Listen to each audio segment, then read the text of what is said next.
بسم الله الرحمن الرحیم. عزتمن ورونو خويندو ډاکټر آصف اظهار یو پیرا بیا تاسو سره او نن په یو ډیر خسته ټاپک باندې خبرې کوو. هغه ټاپک داسې دی چې تقریبا زمونږ لوی واړه خصوصا زنانه د هغې دپاره ډیر امپورټنټ دی او بیا د شوګر بلډ پریشر او د زړه چې کوم مریضان دي د هغې دپاره دا سیز ډیر زیات ښه دی. کم خلک چې د خپل صحت خیال ساتي او کوشش کوي چې زه د شوګر بلډ پریشر د زړه بیماریانو نه دې نه دم لرې ما د دې خطرات دې ماته کم وي او زما صحت دې ښه وي، نو د هغې دپاره خو خصوصا دا نن ټاپک چې کوم دی ډېر زیات ضروري او ډېر ښه دی. تر اخره پورې واورئ. نن ذکر کوو جناب د اولیو آیل یعنی د زیتونو د تیل باره کې. زیتونو تیل ډېر خلک چې کوم دی هغه استعمالوي په کورونو کې او د هغې استعمال مختلف سیزونو دپاره کېږي. پخلي کې هم د هغې استعمال کېږي او دغسې ډېر خلک چې کوم دی نو د زیتونو تیل کچا یو چمچ نیم چې استعمالوي سهار کې ویره دا چې کچا اوس کې دا د صحت دپاره ښه دی او مختلف سیزونو دپاره ښه دی. بیا اکثر که تاسو وګورئ نو ډیر خلک داسې وي چې د جوړونو مسلې وي ورته یا نور داسې مسایل د فالج ور نه بعد یا دغسې نور څه مسلو نه بعد چې کدم د هغې د پټو مسلې وي هغې اکثر په دې باندې مالشونه کوي، خپل لاسونه خپې مالش کوي. یا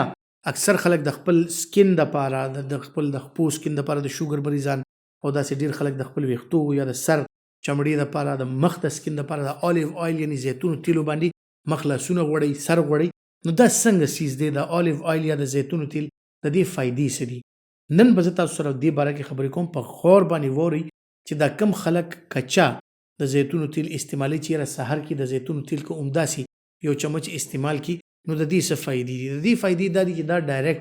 ستاسو چې کومه هاضمه ده هغه ورسره ډېره زیاته ښه شي او دا هاضمې ښه کېدو خصوصا هغه خلک چې کوم د قبض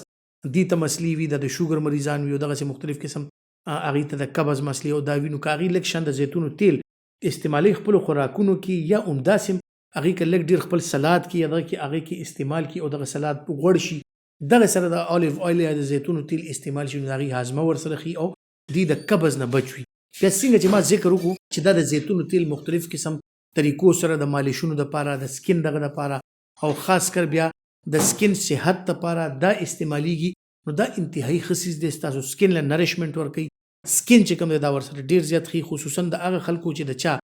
دا د خپو پوندې چوي دغه نو دا که روزانه د خپې په اولیو آیل یا د دې نه علاوه نور داسې کینولا آیل یا نور هم داسې ډېر آیل شته چې په هغې باندې غوړئ خصوصا وایټ پیټرولیم جیلی لیکوډ پیرافین کیسټر آیل دا داسې سیزونه چې دې باندې خپل سکن تاسو غوړولی شي. خو اولیو آیل چې کوم دی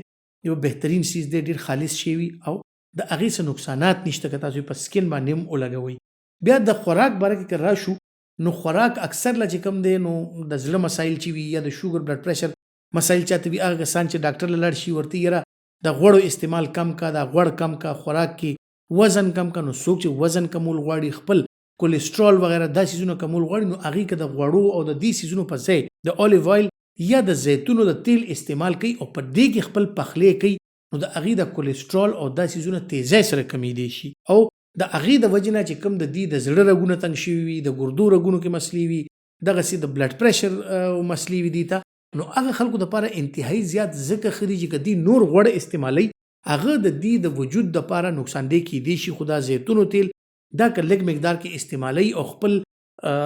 اکثر لا خلک وایي یاره زه خو د پراټه بالکل نشم پرېښودی نو که صرف په تبخي باندې لږ شان د اولیو آیل واچي او په دې باندې روټۍ پخه کړي نو هغه پراټه ترې هم جوړه شي غوړه هم شي او ډېره نقصاندې هم نه وي. نو کوم د زړه بیماران دي کوم د شوګر بلډ پریشر بیماران دي هغې باندې دا غوړ بند دي. لږ شان اولیو آیل یا د زیتونو تیل هغې خپل پخلي کې یا هغې دپاره پکې مختلف قسم سیزونو پخلی هم کولی شي. بل دا ده که تاسو وګورئ نو اکثر ښه دغه چې کوم دي ښه شیفس چې کوم دي یا ښه نیوټریشنسټ چې کوم دي نو هغې سلاد کې مختلف قسم سیزونه ایډ کوي چې کوم کې چکن یا فش یا مختلف داسې سیزونه په سلاد کې نن سبا هغې ایډ کوي ورسره فروټ ایډ کوي ورسره نور سیزونه ماسته وغیره دغه سیزونه ورسره شامل کړي سرکه پکې واچوي نو که دې کې تاسو لږ شان اولیو آیل هم اچوئ نو دغه سره به دا کېږي چې ستاسو هغه خوراک چې کوم دی په هغې کې د فیټس مقدار چې کم فیټس ستاسو وجود ته پکار دي ضروري فیټس دي هغه پکې تاسو ته میلاویږي نو تاسو د دې استعمال یقینا په دې طریقه هم کولی شي ځکه چې دا فیټس که ستاسو دا خیال وي چې یاره دا غوړ زه بالکل پرېږدم او زه بالکل د فیټس استعمال نه کوم او ویشېدلي سبزیانې خورم او دا نو دا هم ستاسو د صحت دپاره نقصاندې په دې وي چې ستاسو صحت دپاره فیټس هم ضروري چیز دی ځکه چې دې فیټس نه بغیر نه ستا هارمونز جوړېږي دې نه بغیر نه ستا بدن کې دا میټابولیزم چې کوم دی ستا د بدن د ګرمي پیدا کېږي نه ستا د بدن کې دا گردش او حرارت پیدا کیږي نو دا چې پکې نه وي نو یقیني طور بدن ته د نقصان اندیشه زیاته وي بجای د دې چې څه فایده وکړي. نو که تاسو د نقصاناتو نه بچ کېدل غواړئ او هغه فیټس یا هغه چربي ستاسو وجود دپاره چې کومه ضروري ده تاسو استعمالول غواړئ نو هغې کې دا مختلف قسم آیل خصوصا دا الیو آیل چې کوم دی دا پکې د ټولو نه بهترین دی که تاسو یې استعمالوئ. د دې نقصانات زه دا نه ویم چې نشته که ډیر مقدار کې وي هر شی چې ډیر شي نو زهرګنډیر شي هغه کار دی چې زهرګنډیر کوو به نه ډیرو به نه خو نارمل مقدار کې که تاسو د دې استعمال خپل سلاد وغیره کې کوئ خپل پخلو کې کوئ که نه خپل روټۍ پخوئ هغې سره چې کوم دی په طبخي وغیره باندې لږ شان زیتونو تیل واچئ او سټر فرایډ سیزونه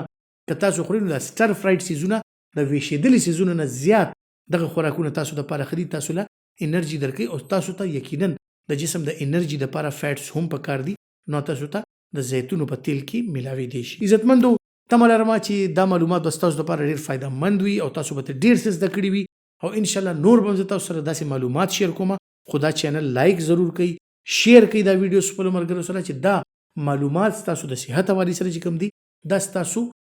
خپلو ملګرو ته او خپلو خپلوانو ته هم ورسي. خپل ډېر خیال ساتئ. الله پامان.